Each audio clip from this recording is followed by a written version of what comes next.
Blog Talk Radio. Here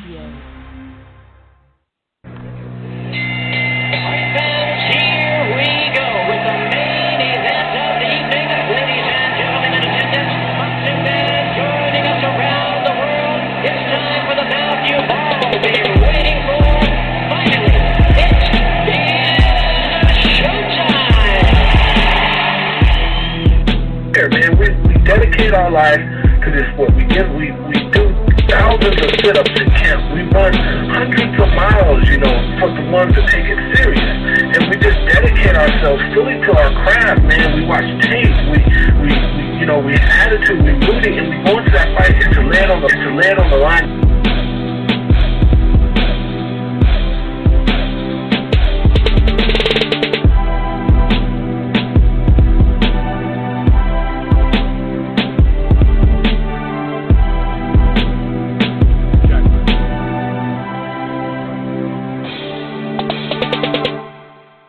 Minnesota basketball fans, the Living in Loserville podcast returns. I'm your host, Chris Carlson. My co-host, Aaron Miller, will be joining very, very shortly. Yes, we are back to quickly recap the Timberwolves season and kind of looking into the off-season.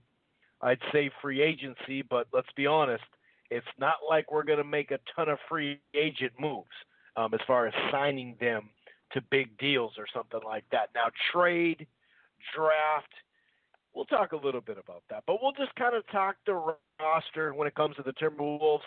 And then we, of course, got to talk the Gophers. The last time we spoke, we were coming off that big win over Louisville, heading into Michigan State. And, we decided, let's let that one burn. We got our butt kicked pretty good that game against Michigan State. They damn near, could have won the championship going to the Final Four and whatnot. We figured, you know what, let's just let that burn. So we wanted to let the Timberwolves finish up their season, which they did about 5 days ago. No playoffs. The NBA playoffs is in full swing right about now. So yeah, we're gonna talk Gophers though. We're gonna talk, Amir Coffey. He is turning pro, but there is potential for his return. We'll give you a little bit of detail. Speaking of details, we actually had a little bit of a scare from Arkansas as far as Pitino. We're talking Gophers right now. As far as Pitino, and so we extended Pitino. We'll give you a little bit more detail about that. And really, now that we know Coffey's gone, pretty much, like I said, there is a little detail that we'll add in on there. But with Coffey gone and with Murphy, we got to talk about next year's roster. Now, since we last talked, we've had a couple of visits. We got a couple of visits coming in. A lot of them are recruiting. Well, they're not. Some of them are recruiting as far as the grad transfer stuff. That's something that we're definitely looking forward to. So we'll talk about the roster, and we did. But the reason why I brought it up is because we did actually get a big man recruit who I think will fit in pretty nice and will be productive in some form or fashion. So it's Timberwolves, it's Gophers. We're not going to keep you crazy long tonight. We just kind of wanted to wrap it all up and put a nice little bow on it.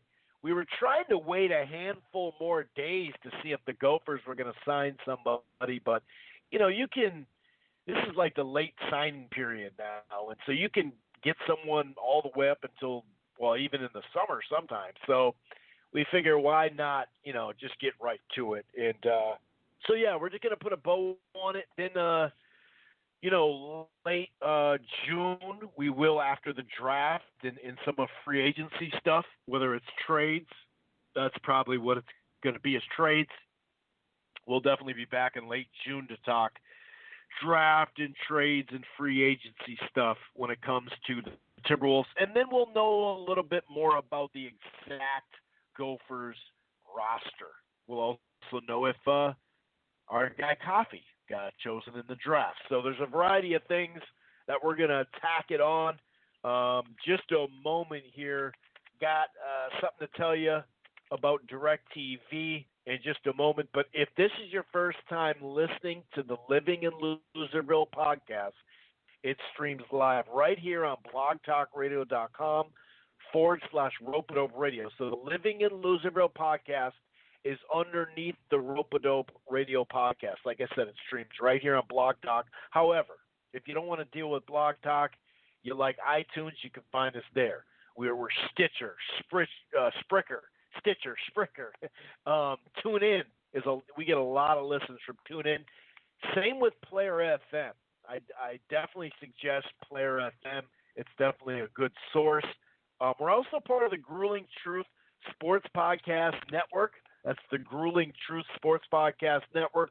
That can be found everywhere. iTunes, Spreaker. They have a really good app through that. You can find it pretty much everywhere you listen to your podcast, including Spotify. It'll stream on in iHeartRadio. So you can even ask Siri or Alexa, to tune in or Spotify me right to the Living in Loserville or the Grueling Truth Sports Podcast Network. Head on over to thegruelingtruth.net. That's thegruelingtruth.net. You can listen to the podcast, by the way, right there. You can read an article, whether it's, ranking old school stuff like the best defense of all time or the best players of the 70s, all sorts of different, archives when it comes to that, but also some recent stuff, whether it comes to basketball, football, boxing, baseball. I write a couple of articles on a variety of different sports. And while you're at it, you can place a book. It'll link you right to mybookie.ag. So head on over to the gruelingtruth.net. The Grueling Truth Sports Podcast Network is definitely growing. One more thing to tell you, okay? Now that the NBA playoffs is in full swing and Game of Thrones is in full swing, I got a little something for you on the DirecTV Now tip, okay? Let's say that you're sick of cable. You're looking at your bill and you know you could spend your money differently, more wisely, right? You're thinking about cutting the cable. You're also thinking about maybe cutting the cord, cutting the cable, or maybe you did cut the cable like I did last August, and you're just trying to find something, just like a basic package, something on the low, something cheap. Maybe YouTube cable's not working for you. Maybe Sling is just kind of slow and crappy. Check out DirecTV Now, because obviously until the finals, NBA playoffs are on ESPN and TNT. They don't go ABC. Well, they do ABC a couple of playoffs games like they did this last week and this upcoming week. But once it gets into it, it's barely on ABC until you actually get to the finals. So here's the deal. It's kind of a 2-in-1 deal. Okay, so this is just a straight-up plan that starts at $50 a month. So DirecTV Now, it's a streaming service. If you're going to cut the cable, it's a 7-day free trial, no annual contract. You can stream it anywhere on your smart TV, your smartphone, your tablet. It has the cloud DVR, 30 hours of that. Like I said, the plans start at as low as $50 a month. That's 40 channels for $50. And that's with HBO included. In fact, whether you're under the Plus or the Max deal, HBO's thrown in there. So you got Game of Thrones on? Cool, got it. It's under this deal. Like I said, ESPN, TNT for the NBA playoffs, they got you. Okay? $50 a month. Now, here is the extra layer, okay? Now, here's the package deal. For prepay, you can prepay 4 months, okay?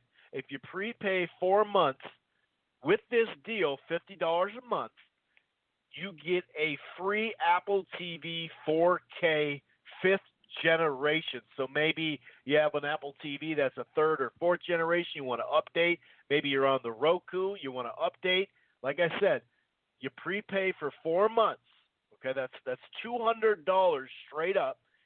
You get a free Apple TV 4K thrown in. This is a limited time limited time here. Okay, and regularly priced, that Apple TV 4K is $179. So for $200, not only are you getting the Apple TV, right, the 4K, to be able to stream this stuff, the 5th generation, you're also getting 4 months of cable. So kind of just brings you right through the playoffs and obviously Game of Thrones too. So you can check it out. $50 a month, straight up, no contracts, 7-day free trial, or that 4-month prepay so you can get that Apple TV 4K 5th generation. And by the way, boxing fans, through this deal, Showtime is only $11. Something to think about. Okay.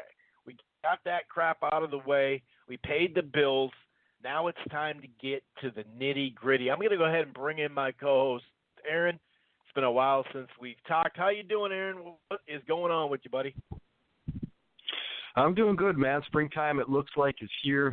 After a little snowstorm last week, that was a little bit depressing, but I wanted to piggyback on your Apple TV. I've been using Apple TV now for almost 3 months. I really like it. I think that's the way to go if you're going to cut the cord on cable, but just work's keeping me busy, and nice to be back talking basketball with you a little bit. Lots of news, I guess, but not really a lot of news. Got that little scare, like you mentioned, about Richard Pitino. But he got his extension for 2 years, so I'm sure we'll talk about that. And Wolves end what turned out to be a fairly strange season, but if you go back a few years, a 30-plus win season wouldn't have been such a bad deal for us. So, you got to take the good with the bad, keep things in perspective. How you doing, man? I'm doing pretty good. You're right. That last week, especially we got that storm in. It kind of, the weather terrorists were talking about, well, it could be 8 to 10. Well, it could be 15. It could be 18. They're actually charting at 20. So I'm like, dude, what the hell's going on? We got 21 inches last year over 2 days, right around the same weekend, too. I guess, how winter takes so long to get to now? It seems like we're just going to get a fair amount of snow in April. We're used to it in March, but April is kind of like, okay, but we did get lucky. We didn't get like the full swing of it. But when I saw Wednesday was supposed to rain. Then Thursday and Friday were supposed to snow. When I saw the snow coming Wednesday, Aaron, I thought, oh, shit, dude, we're in for it now. It's already snowing? I couldn't believe it. But then it was like sleet, snow, hail, it was a thunderstorm going on at the same time. It was just all over the place. It didn't know what to do, but with all that, it was warm enough to mess with the temperature, to mess with the storm. So that actually ended up helping us a lot. We got more rain in there. Sure, it's precipitation, but it doesn't mount up to 8, 10, and 15 freaking inches. So I was pretty happy. Now, it did scare some people from coming down from up north and the outskirts to Minneapolis for that boxing event at the Armory. They still did well over 4,000. It was a big crowd there, but some people were kind of like, you know what, I'm not going to chance it. But sure enough, it turned out to be all right. It turned out to be all right. And then today, the temperature is just going up. I mean, it's 63 as we speak, and it's 8 o'clock. You know what I mean? So, and sunny and 71 on Saturday. So I am looking forward to it. Like you said, we got some things to talk about. And, let's start Timberwolves because that's the shortest thing. We've detailed in a variety of ways this Timberwolves squad this year. We're not going to keep hitting you over the head with the same points. We're just not going to do it. You already know what's up with the squad. We're just going to kind of vaguely talk about some things this year, talk about next year, what we like coming back, yada, yada, yada. But you're right. 36 wins, 36 and 46 is what we ended up in. 2 years ago, we were 31 wins, actually. You know what I mean? So it is in even years before, you're right, in the teens and 20s. Considering the amount of injuries, especially to the point guard situation with Teague and Rose hurt and even Tyus hurt. You had Wiggins running the damn point. You know what? He didn't do all that bad, surprisingly, but So, yeah, you got to keep it in perspective. I'm glad that you brought that up. That is a good point. It was pretty ironic, though, Aaron. The last game of the season last week, 5 days ago, was against Denver. And as we know, last year, because of the Jimmy Butler injury, I think he missed 18 games out of the last 21, 18 straight, so it dropped us from 3 to just barely getting in. But here we are, last night of the year, just like last year, playing Denver to get, that was last year to get into the playoffs. And this year, they're the second seed. The second seed.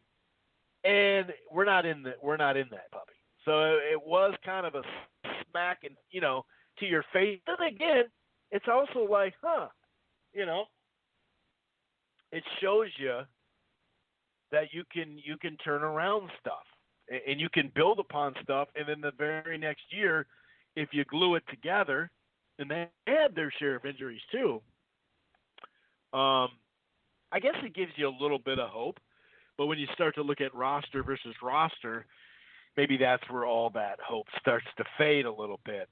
So it sounds like I actually have the official press release as far as we're keeping the GM, which kind of threw me off a little bit. I wasn't necessarily expecting that. We have currently launched. It's already launched, Aaron. The Timberwolves have already launched a search for the president of basketball operations. Now that obviously Thibodeau is long gone, Scott Layden stays on as general manager, and Ryan Saunders, it really does seem like he's going to be. Now, that doesn't mean like Yager, the guy who just came free from Sacramento. That doesn't mean we couldn't, that we couldn't replace him. But it does kind of feel like, he's going to be back. So Layden found a way to stay on the squad. That was kind of interesting. But, if you look at how we've done it in the past, it's kind of nice to keep a GM because we never, for a while we had somebody in control, but then we didn't. It was kind of like the Vikes. Like, remember years ago, we finally were like, all right, Spielman, you're going to be the guy. Because for some odd reason, we had Studwell, we had all these other guys, but we never really named. We had a president, but it wasn't like a GM. It was really kind of strange. So Layden stayed for now anyway. Whether we're looking for a coach or not, I don't know. A lot of people are pointing to Yager, like I said, or Yager, whatever the hell his name is. He is a pretty good, still young coach. It is tough to Saunders. I'm not going to say he didn't get a fair shake, but he didn't really get a total fair shake just because of injuries. I don't know. What's your gut feeling on Saunders coming back? Are we still kind of in agreement from about a couple of weeks ago or a month ago or even before that more than likely Taylor is just kind of lazy like that anyway? For years, he wouldn't hold McHale responsible. Every year he had, that handshake deal. And it's like, dude, you had a handshake deal. You didn't even need to buy out his contract, and you could have just fired him, or just not retained him. Not even fire him, not retain him. It's kind of weird. But to me, I still feel like even though there's other coaches out there, I still feel like we're going to bring Saunders back. Yeah, I think I have to agree with you. He'll be back in one capacity or another. I think there's going to be a lot of movement in the front office, with the exception of Layden, and even perhaps he might move up to the president of operations spot. I had the idea quickly of maybe Saunders could move into that spot, therefore we could hire another coach. But I think you're right about him staying as a coach. I think that's probably the most likely scenario that we're going to see. And, you got to look at it. This is not the easiest club to run. It's proven to be that way, and it's not just always the guys that have tried to do it. I think there's a lot of circumstances here that you're probably not going to get in other franchises, i.e. the weather, history, roster, all those type of things that make it pretty difficult to keep a sustained winning team. Now, I'm not making excuses. I'm just saying at some point we're going to have to find somebody who can overcome all those obstacles. And I don't really think there are that many. I just think if you don't continue to have continuity, then you're just constantly restarting. And, the long view look at this season, I kind of thought to myself, this is kind of, the flip side of Jimmy Butler. He's sort of affected this franchise for 2 entire seasons. One, kind of the upside until he got hurt last year and got us into the playoffs. And now this year, the lack of him causing a bit of a decline, and I don't think it was as bad as it could have been, although it was bad. To more illustrate my point, you go into this season with Thibodeau and with Jimmy Butler, and therefore you're tailoring your roster around those 2 parts and with those 2 parts, and then to have that taken out first 10 games of the season where you lose Butler, then you lose Thibodeau, and now you're kind of, you don't really have a direction. You're just trying to fight through the season. I think that's probably what we saw. That's an optimistic sort of look at it. Maybe with a full off season and some direction, you could possibly put this thing into a serviceable position for next season. I mean, that's optimistic. Otherwise, you could dig a hole. I mean, we should have a decent draft pick. Probably won't be top 4, but you never know. Could be in top 10. There are players available. Duke's got a bunch of them. And so looking forward, you add another player, tweak the roster a little bit. Teague signed back. So that's something you and we probably didn't think would happen. Maybe there's a sign and trade in there somewhere. Not really sure. But even if we do keep Teague for the rest of the season, that's a good part if he can stay healthy. And, the point guard depth is a situation. And I remember early in the season we were talking about, would you start Tyus? Well, where do you stand on that now? Yeah, that's a good question because you're right, Teague. Well, I did think he'd re-up because it was $19 million, and he wasn't going to get $19 million on the free agent market. Maybe he could get a 3-year deal or something, but coming off that injury, that's like the most games he's ever missed ever. Like he doesn't miss many games, so I think we should probably just go with Teague. That he is a commodity going into this year, regardless whether we keep him. Well, we're going to keep him, but as far I guess it's not a for sure because I guess we could trade him around the draft time or just in general. I wonder if there's sometimes when you do those when you pick up a certain type of contract you signed, or when you pick up an option like this, because this was a player option, not a team option, sometimes you got to wait till January to get the guy off the book. So I'm not just trying to get Teague out the door per se. Obviously going into this year, though, I like him as a point guard if he can stay healthy. But I think we start him just because, he's making $19 million a year. I know that's kind of a dumb reason to start somebody. But also the fact that he's a commodity of sorts. If someone were to get hurt, a playoff team loses a point guard, or they just need another ball handler, whatever the case may be, or people looking to dump cap. Maybe we could get a pretty good player for it. You never know. So I still think you start Teague. But this Tyus thing is really going to be interesting, man, because, and we might as well just dive into some of this right now. You look at Rose. I don't know. Rose and Gibson are good, solid players. They love the locker room. They're really good in the locker room. They love the place, from all angles. That's what everybody says. And it does seem like, even you can even tell when Jimmy Butler, they were having those issues, they kept it real professional, even though they had a personal relationship with him, and they were team first. And that was pretty cool. And even Gibson, when they were thinking about starting Dario, and then they did, he was like, hey, man, whatever it is, I just want the decision to be made. And then I'm coming off the bench or I'm starting, and then we just go with that for a long time and not do the every 5 games or something like that. But with all that said, I don't think they're going to be back. I really don't. I don't think I just think right now he's got, Rose has got to be thinking, who knows how many, this was a good year. It ended with pain, right, for him, an injury. But, he's got to think, man, if I could just play good for the next year or two, I want to go to a playoff team. That's what I'm guessing.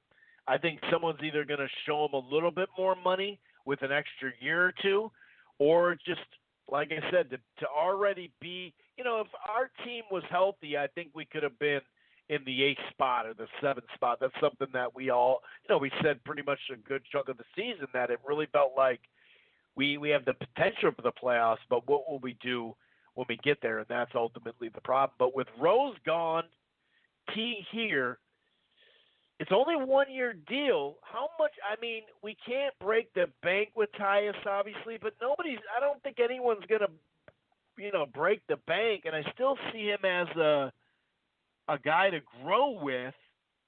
I'm really confused, but I'd say Teague, a super long-winded way to answer your question, Aaron. I'd say you start Teague and hopefully retain Tyus or a veteran point guard, because we're going to need another guard regardless. Yeah, I mean, I tend to agree with you on the Teague part. I thought Tyus pushed pretty hard, though, and that was a surprise to me. I know you had kind of hinted at it earlier in the season, and I was kind of like, nah, I mean, Tyus is a good 2. It's not really the greatest number 1 point guard, but I really started to gain a little bit of confidence in him towards the end of the season.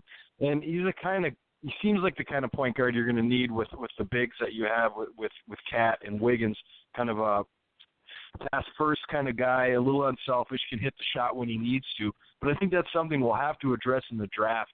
And we really need stability at the point guard position. And I really feel like with Teague tradable and the Lakers looking to make a lot of movement in the offseason, I really think Teague is probably going to end up in Los Angeles. And I haven't heard much about that, but it just to me kind of feels that way. He seems like the sort of point guard that you're going to want to pair with LeBron.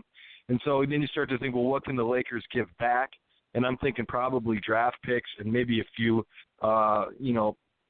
maybe a couple pieces, but nothing big. So I think you're probably gonna lose Teague, and then you need to back up with Tyus and another point guard. There's a few they looked at that came out of the G League, which I thought some of them played well. And you've got the Arizona kid Bayless, who I thought played well. He could be a good, serviceable number 2 point guard, but I really think that's a situation that's really going to need to be addressed this offseason more than anything really else. We've got a decent front court that can work. Wouldn't mind getting a big center type of kid that can come at maybe defensive-minded. I'd like to keep Gibson. We were talking about that a little bit. Rose, if he wants to go, I'm all right with letting him go. It would be nice to have him. He's a good spark plug off the bench. But I think Gibson is the more of the, I guess you could say, important part, just as far as locker room, leadership, age, and maturity, kind of helping guys get through an NBA season. He seems to do it well, and he can come in and give you good minutes still, and the kind of minutes that you want, physical, things that a lot of other people on the team can't provide as well as him. So I really feel like Gibson would be a guy to keep if you can. Teague, I think, looking to move a little bit. And then we got to find a point guard and maybe another wing player. We could go into the Wiggins situation. That's a good 20-minute talker. We don't have that much time. But, we're kind of stuck there, man. I don't see a lot of options as far as getting rid of him or, even keeping him for the money that we've got. He's not providing value for that money. And, boy, that's a tough pill to swallow to keep him around for another 3 or 4 seasons. Yeah, just to piggyback off what you're saying, a couple of items. Tyus, we never got to see Tyus much we saw him in the starting lineup, and you're right, he did come on. But if you count, Covington in the starting lineup, and that's the biggest thing about what happened this year is, Covington didn't even play in 2019. So it's really tough to see that blend because you're right. Maybe we do need, and I think we do, much like Rubio, where it's a pass-first guy. Now, he needs shoot more threes and make more threes in general, Tyus does. But, yeah, if you look at it, this was about 10 days ago. It was over the last 7 or 8 games, something like that. It was 8 games. So over 8 games, Tyus had at least had 10 points out of 7 out of 8. So he's averaging 12.5 points, shooting 45%, and averaging 7 assists a game. And talk about taking care of the ball. I mean, this guy, he's always been good at that. But if you look at over the final 7 games, Tyus Jones had 57 assists and 3 turnovers. This season, he ended with basically a 7-1, but 6.96 turnover to 1 turnover. And that is actually a franchise record, and it's the highest mark in the NBA since turnovers became an official stat in 77. So, I mean, the guy takes care of the ball. If he gets more shots open like that, maybe he would. He actually did start to score more. I think the stats bear that out. So, I want him on the team. And like you said, Teague may be gone. I don't know if he'll go to the Lakers, because if he was going to go to the Lakers, he could have just straight up went there and not signed here. Now it's up to us to trade him there. But you're right. He is the type of player that goes well with it, no doubt about it. With Wiggins, if we could just play Cleveland, Toronto, and OK City every freaking game, I mean, he'd be a monster. I mean, look at this, 4 games. Somehow, some way, we do good against OK City, and he always steps up, dude, because you got to go against, a stud player. And he averaged 28 points, 7 boards, 4 assists, shooting 50% and 52% from the 3 in 4 games against them. He's like, Paul George, no problem. I'll get up for that. And then the rest of it. And, down the stretch, right around the same stat time, this is from the Timberwolves PR, the last, 8 games, 7 out of 8, he had been 20-plus. He was averaging 21.5 points, 5 boards. That's the thing about Wiggins. I'll say this. Now, with Rose, with another ball-handling scorer, I don't know if that really – I don't think that fits Wiggins as much. And you can tell by the point total, because they were right around the same point, Rose and him. But he is coming off the bench. So if Rose comes back, I'll be happy. Wiggins' boards went up. His assist went up. And some of the scoring went a little bit up. He didn't turn the corner as a player. We did start to see the 7 boards and the 4 assists and stuff like that. So we got a little bit more of a bang for a buck, but like you said, nowhere near the amount that we need. And that's a lot of that. We've talked about this, how a lot of this stuff is going to be internal. Can we get something for him? Maybe. Can we get something for Dieng? Maybe. I don't know. Gorgie, my guess is with Teague, we're either going to have cap money or we're going to be able to move stuff, right? And then next year, he'll be on one year left, and I think the same. So we either have some cap money coming up, you got 19 and then like 16, which helps in the coming years, we just don't have it now. So yes, we could make some trades, and maybe one of them will be a dump trade where we're just like, all right, dude, we got a decent player back, we got some picks, but no matter what, we cleared some space. You know what I mean? That type of thing. But as far as Teague goes, or not Teague, as far as Gibson goes, I want him back. But Gorgie making that kind of money with Dario, we got to make a decision by the end of next year. We got to start to figure out what we're going to do about him. So we're going to give him a really good look. Not to say he doesn't fit in and he's not better players than those guys, but I think we're probably going to move on beyond them, just financially. Plus, he had such a good solid year that someone's going to look at him and go, hey, dude, we need you. I mean, the Rockets could use him right now, So I'd like them back. I'm on board with them back, but I think that our bigs are going to be those three that I mentioned, besides Cat, obviously. But you have Cat, you have Dario, you have Gorgie, and then you have Diop coming off the bench. And I do want to mention, down the stretch, he gave us some minutes. Now, I'm not saying he's going to be ready next year to take the helm as a great player off the bench, but I think he can play a role, and he can hit the three as well. So I kind of think those are going to be our four bigs with Diop, Bates Diop, the smaller of that crew right there, with Okogie coming off the bench. Hopefully Ty is coming off the bench. But, yeah, that's what I'm thinking, big man. I really think we're probably going to move on from Gibson. But it would be nice to keep Rose or one of those two. I don't think we can keep both. But, yeah, I'm with you as far as wanting him, but I think we're going to move on, or I think he's going to move on too. I really do. That's just my, gut saying it. I'm pretty sure. But yeah, the internal improvement, and like I said, I can't say it enough, Covington, man. Covington,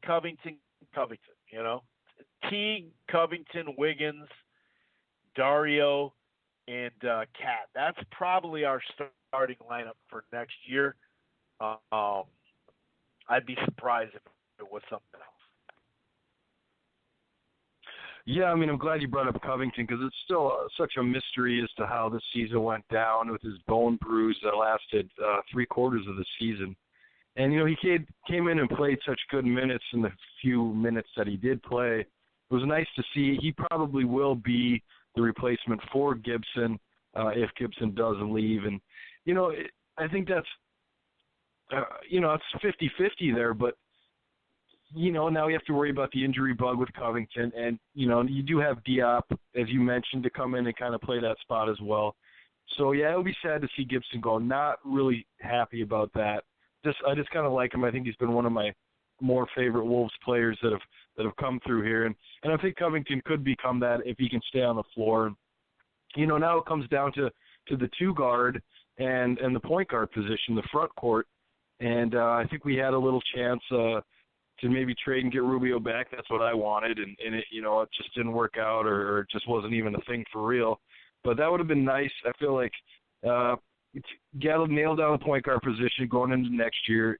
Try to find a two guard, not only to just kind of have one, but you got to have someone to make up for scoring on Wiggins' off nights. If you can see Wiggins has got his dauber down, you might want to throw in some guy who's got a little more scoring punch. And kind of play Andrew that way. Hot nights, use him. If he doesn't look like he wants to play, then sit him down and try to get through a season like that. But you got to pick up the scoring from the two-guard spot, which was Zach LaVine's spot a few years ago, but he's gone now. So, in the draft, I think you're going to be looking for front court help, probably the two-guard position, maybe the small forward position. And there's some guys out there that I think can help. It just depends on where we fall in the lottery. And that, it's just kind of the Timberwolves. Every year it's the same thing. We kind of want to start to, build on something. We do have Cat, and we thought we had a Wiggins, and now we're not quite sure about Wiggins' spot as a foundation for this spot. So, now you got to build around Cat, and you've got some good pieces, like you said, with Teague. And I like Saric, and I like a few other pieces that they have, Okogie, Jones, and there's some good pieces there. You just got to kind of finish out the roster and let them play together for a while. You need the continuity, so I'm glad they didn't get rid of the whole front office. Yeah, that's a good point. So, yeah, really the improvement of Okogie, the improvement of Wiggins, the improvement of some of these players are really the best way we're going to get better. That's probably the bow tie on it. Anything else Timberwolves-wise before we get to some of these Gopher items, sir? No, I'm pretty sure I've said what I had to say speaking about that. So we extended Patino for 2 more years. That's to 2024. Is that correct? That's right. Yep.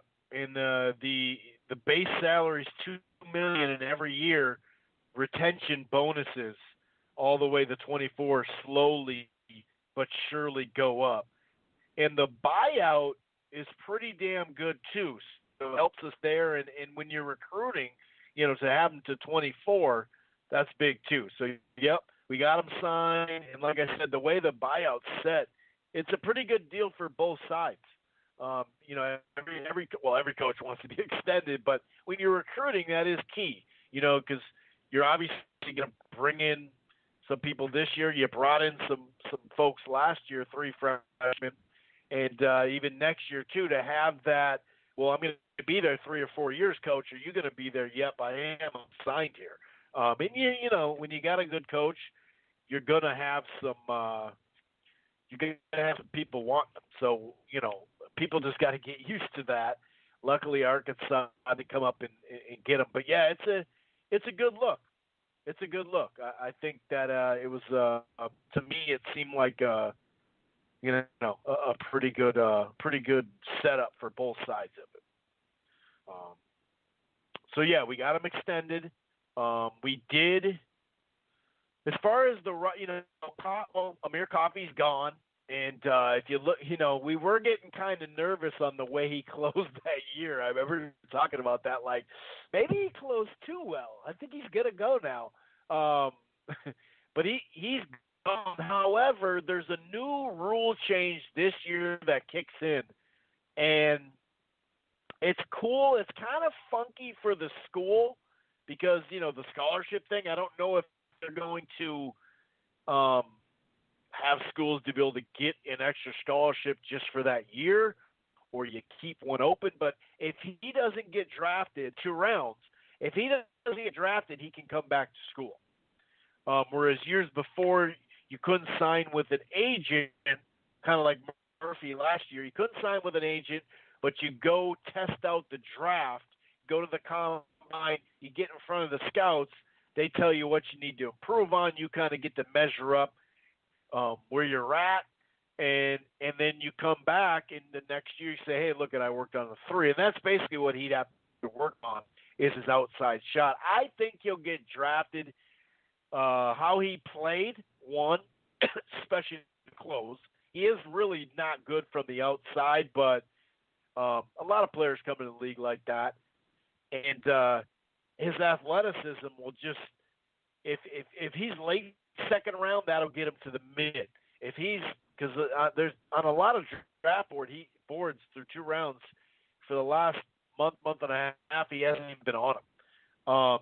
So there is a possibility, and I'm glad they made that rule now that you can come back if you don't get drafted for your last year. But like I said, it leaves the college in a weird situation. So do we just linger, or is that going to be part of, well, he had 1 year remaining on that scholarship that we originally gave him?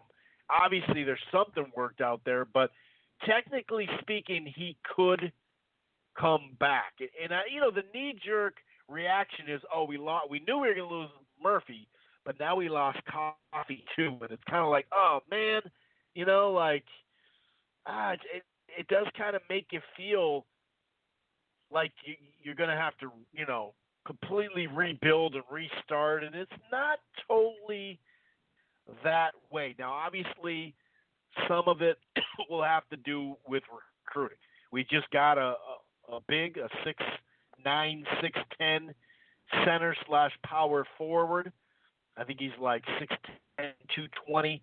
He can definitely jump. He's kind of a rim runner. I don't really know what he's going to do offensively, but they say he's springy, he can rebound, and he blocks shots. He's from Texas, TCU, Oklahoma State, a variety of teams that are pretty good, kind of on that second-tier level. We're after him. So we do have a big in place. So we do have Arturo, we do have Coffey, we do have this new guy. We don't know if Coffey's going to start or if this guy's going to start, whatever it is. And obviously we have who was it? Omursa? Is that what his name is too? Who actually was a freshman this year from Minnesota. He was part of that group. Who actually, when he got in there, he showed he can at least be productive. So I really think, well, I shouldn't say productive, but the last stretch he played, well, he played early in the season, And then, like you said, I remember you saying the last 10 minutes that Michigan State game was last year or next year's team, and I actually liked what I saw out of him as far as positioning, especially defensively. It looked like he was going to be right there for rebounding. We know he can jump his ass off. So I think those are going to be the four bigs. Now, it's not that we couldn't get another big. We definitely are trying to. That's for sure. In fact, we have there was that South Dakota guard who's looking at Gonzaga, us, TCU, and a couple other ones. This German prospect, Isaiah Inyan, will visit TCU and then us, the Gophers. He's scheduled on Sunday, so it'll be nice and sunny. Guess this dude's a raw talent, long, athletic, has perimeter skills at 6'9". This is Marcus Fuller on Twitter saying stuff about that. So we can assume that we're going to bring in a swingman now too, if not a big and a swingman, because the swingman part is obviously going to be where Coffee left off. But kind of going back there, I'm going to pass it to you in just a second here, Aaron. Kind of going back to, the sky is not falling. The sky's not falling. I know it's really easy to think about it like that. What was the one thing we needed this year? Well, we all know what it was. It was a point guard. And any team that has a quality point guard, now I'm not going to sit there and tell you Marcus Carr is going to be an all Big Ten first team. I don't know about that. I saw him play here and there. You can look at his stats. He averaged 10 points and 4 assists in the ACC as a true freshman. He's a Toronto native too, so a lot of good product coming out of Canada basketball-wise. But he had a game, in the ACC against North Carolina where he put up 22 points. He had a game against Syracuse where he had 16 and 12 assists. When you can average 10 and 4 in the Big Ten team-high assist, at Pitt, that's pretty damn good. So Marcus Carr, he can hit the three better than what we had there. So right then and there, when you get a guy who could come in and now he'll be already a year in the system because he has been able to practice, that's the guy we actually thought would start this year. So that really helped settle things down. If you think we lost some people, remember last year. Now, I know Michigan State's been there, done that. They just made another Final Four. I'm not trying to compare programs, but they had 3 or 4 guys on their team last year that is playing the NBA, and they got further and had a better season this year. So keep it all in mind. When you have a point guard, Marcus Carr, that settles everything down. It really does. And now at your shooting guard, you got Kessler. You got Gabe, 6'4", shooting guard. He set the freshman record for threes in his second to last game. He had 24 and 8 against Louisville. The dude is a stud, and he's a straight-up knock-him-down shooter. And he's a scorer. He's not just a shooter. He's a good all-around player. So, and he's a 6'4", long, lanky dude. So, Arturo in the middle, right? And I really hope we're going to see strength on him, and I really hope, Aaron, we're going to see more block shots out of this guy. I really need to see that out of Arturo, but we saw him flashing too. Down the stretch, this guy flashed the last 5 weeks, both those guys. So when you look at our backcourt right there, a guy that can knock down the three like crazy, my guess is he'll be a 40%, easy 40% three-point next year. And then we got Carr, and then we got a center. That's a good place to start just right there when you have a point guard. Yeah, I think it is too. And am I the only guy in the world that did not see Isaiah Washington transferring? I just didn't see it coming. I thought he would stick with the program. I might be a bit naive, but I thought he would stick with the program. I thought he had a spot ironed out for next year as at least the number 2 point guard and with a chance to maybe compete for the number 1 spot. I guess he just wasn't satisfied with it. And looking back, I guess you could see the writing on the wall. I just didn't see it. So Jelly Fam is gone. We've got Jordan Murphy gone and Coffee possibly gone. I think the chances are higher that he will be back. maybe that's wishful thinking, but I just feel like, if you're late second round, why do that to yourself? Come back for another year, have fun in college, see if you can improve your game. Now, I'm not sure with the new rule if you can get drafted, not go to a team, and then re-enter in the draft the following year. Signed with an agent, so it's not like baseball. So he signed with an agent, so he can't get drafted. If he gets drafted, he's gone. Okay. Well, then, there's a chance he could get drafted late second round, maybe even earlier in the second round, and then therefore he's gone, and that's going to be a lot to fill in for.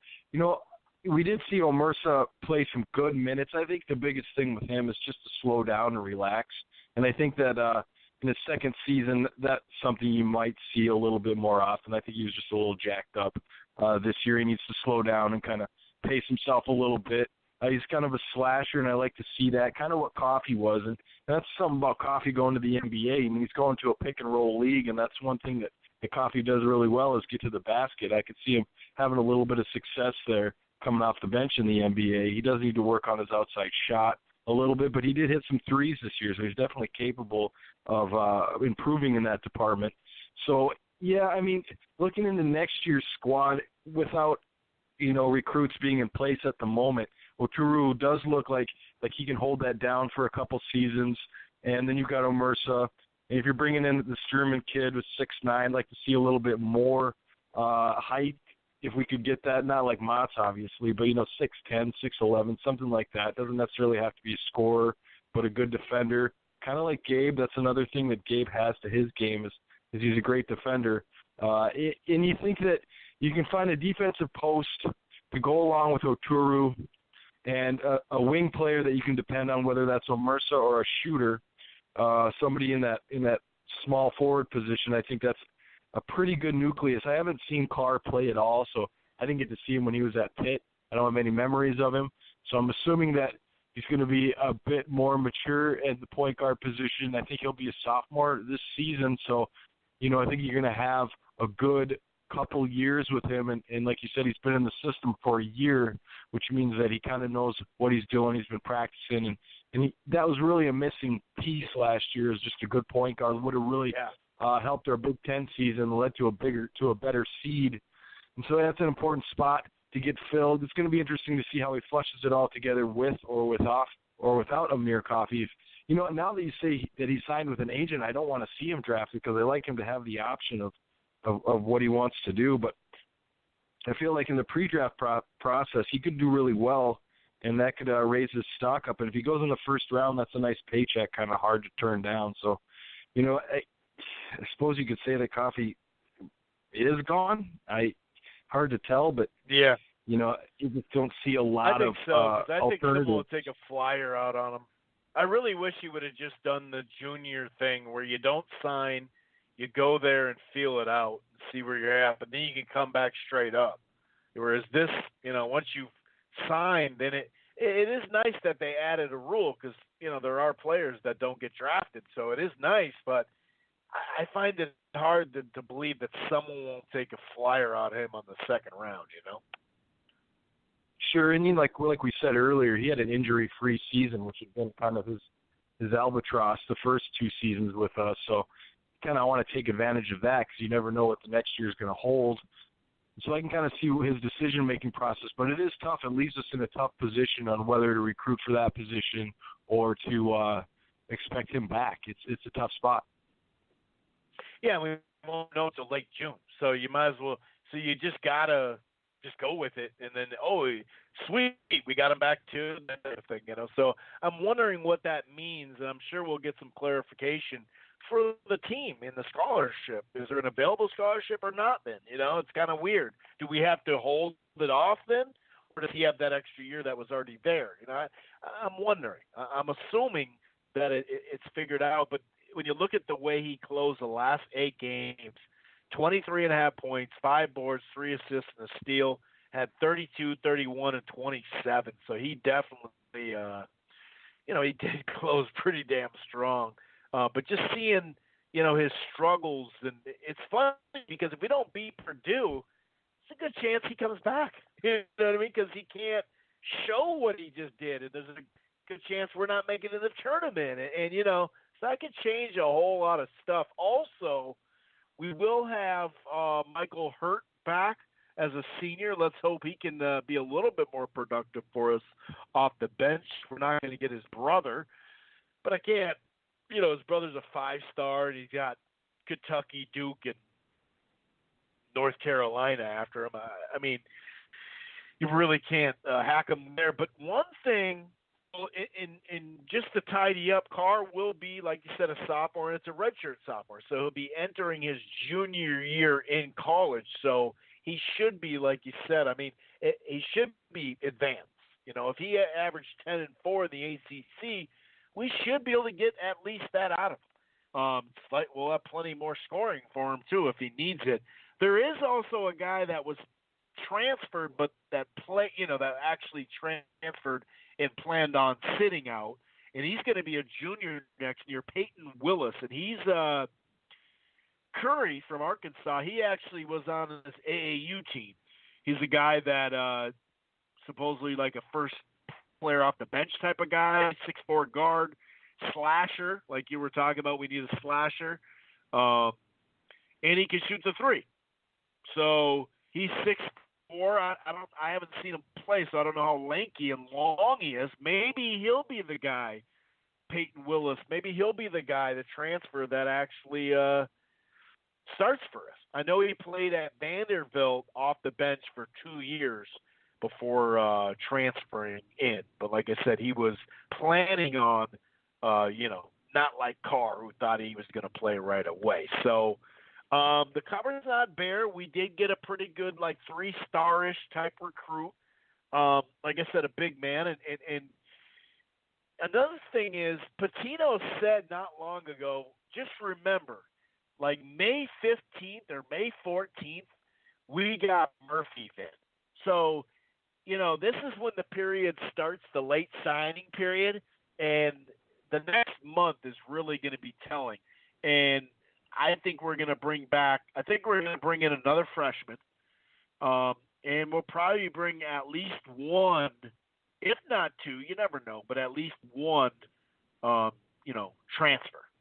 So that's going to be a fifth-year ready-to-go graduate transfer. And those graduate transfers, once you've graduated, got have credits, you can just feel free to go. And a lot of times it's like there's a guy from Drexler or, South Dakota State was that other one that is looking at Gonzaga, us, and a couple other high-profile teams. But that guy shoots who's got a decent squad program in general, but he's 44% from the three or something like that, dude. He would just – because you know how you can go three-guard system in college really easily, So that'd be nuts to have three guys that can hit the three on the floor at one time. That'd be like, whoa, what's going on?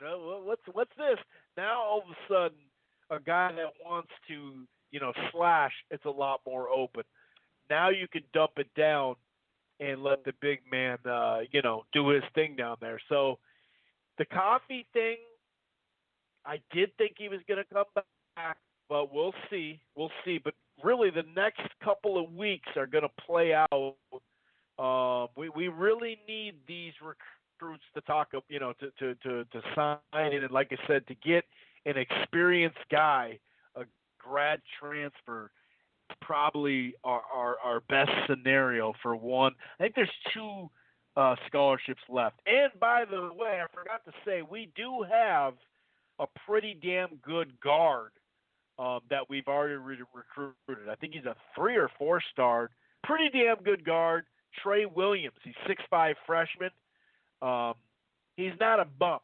Let's put it that way. He's already signed. He's been signed for quite some time. So we gotta figure he's gonna play in there someplace too. He may be that 6'5" guard. I think both of the recruits we got right now are from Texas.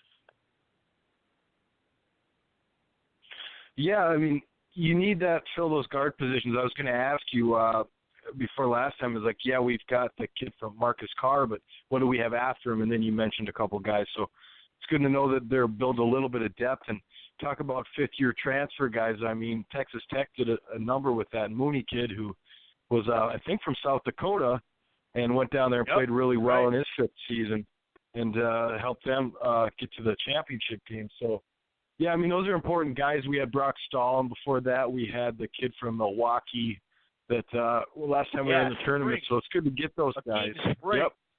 That kind of guy is what we need right there.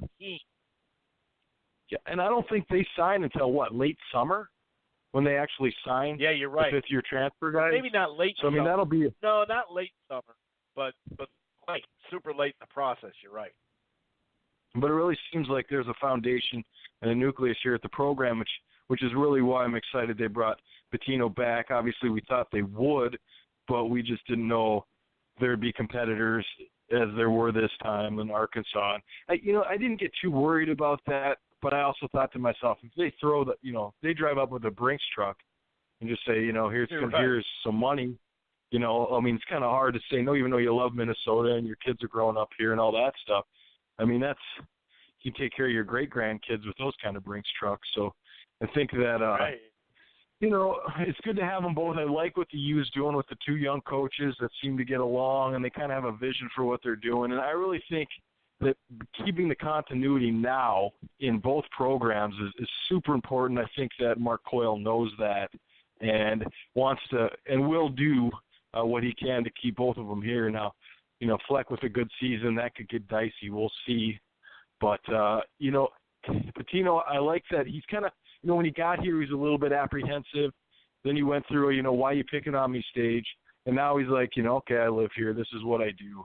I'm a basketball coach at the U. And, it's like he's found comfort in his spot. You can tell with him in front of the media and stuff that he's just kind of like, he understands where he's at, what he's doing. And now he's not even 40 yet. He's coaching well. And, programs on the rise. You could say if we make the tournament next season, it'll be 4 straight tournaments. I know it'll only be 3, but you really start to see the uptick now. And just hearing you talk earlier about some of the recruits, it seems like, the cupboard's not as bare as it has been in other seasons. And so you're starting to see, class building on class. And, you're not getting the top recruits out of Minnesota yet. But that's coming, and in 2020 you've got the Suggs kid, who I know PJ is on for football, and Pitino's on for basketball. So you could possibly have a 2-sport athlete, which kind of put a lot of buzz at the U. So I think all things on both programs are looking good, and I'm just kind of glad it's finally in that position because, Chris, growing up, you and I, we both know. I mean, after the Clem years, it hasn't been so great for the basketball program at the University of Minnesota. It really hasn't, and I mean, we won't even get into the football program since we've been around, dude. I mean, it's been rough, dude. It's been rough. But yeah, I like the guy. I think that guy can recruit. He can develop. I mean, he just recruited and developed a Sweet 16 team that we never got to see play up to its potential because of injuries and one suspension. So. I know some people may not like to hear that. Well, it didn't happen. Yeah, okay. You lose 3 guys out of a starting lineup, and then the other guy can't practice. He can only play. You're not going to do good. We're not North Carolina. And by the way, the top tier guys, you're right. But to get 2 freshmen that both came in and played pretty damn good for freshmen, both guys are from Minnesota, so you're right. A lot of people are kind of stressing about these Minnesota kids. It's really tough to get 5 stars away from Kentucky and North Carolina. I mean, Wisconsin never gets a 5-star guy. It's not about that. It's about development. It's about getting a guy that isn't a 4 or 5, well, even a 4-star needs development. So, and you get them here for a couple of years. You get them here for 3-4 years. You get them here like Murphy, where you can see them when they're young, and then they get better as they go. And so I like what we got going, like you said, in both programs. And the next time you'll hear Aaron and I will be after the draft. We'll be back on the Purple People Eaters podcast for the Vikings post-draft. So we'll do one there. We'll do an episode there. And then for the football show, we'll put that thing away until August. right after the first preseason game, and of course, then we'll talk even more Gophers stuff too, as far as Gopher football, a little bit more stuff anyway. See if there's any kind of tweaks that happen. Unfortunately, the spring game got, because of the potential winter coming, the storm, it got moved in, and then it was like a select few could go, and I wasn't part of the select few. Okay, I'm not a season ticket holder, so yeah, we will definitely be back. So that would be in a couple of weeks, and just in general, then sometime late June-ish, we'll be talking about the draft and talking Timberwolves and stuff. And then, like I said, we'll wrap up the Gopher stuff to kind of analyze what we did end up getting. But just first and foremost, as far as from Aaron and I here, we've been going at it pretty strong since September. So we started with the Purple People Eaters podcast. We took that all the way to the end of that Vikings and Gophers football season. Had a blast doing that.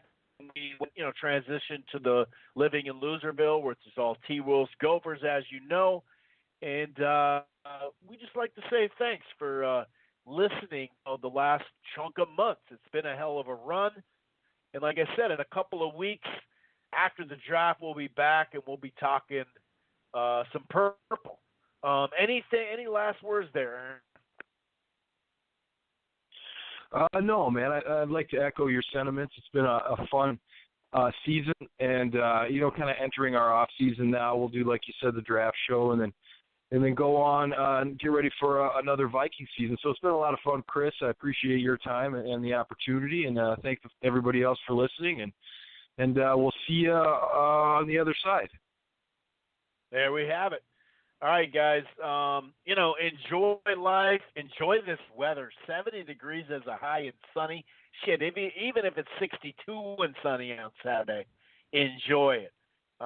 Spring is finally sprung. Sure, we could get some sleet or something like that, but that's Minnesota. We'll get over it. Enjoy the weekend. Enjoy some of these NBA playoff games. The first chunk of these games have actually been a lot more interesting than a lot of people would have thought. So anyway, just last night you had Golden State going down, so it's 1-1. So anyway, we'll be back in a couple of weeks to talk some Purple People Eaters. Peace. Once you become the world champion, I believe that you feel you have the upper hand. So now when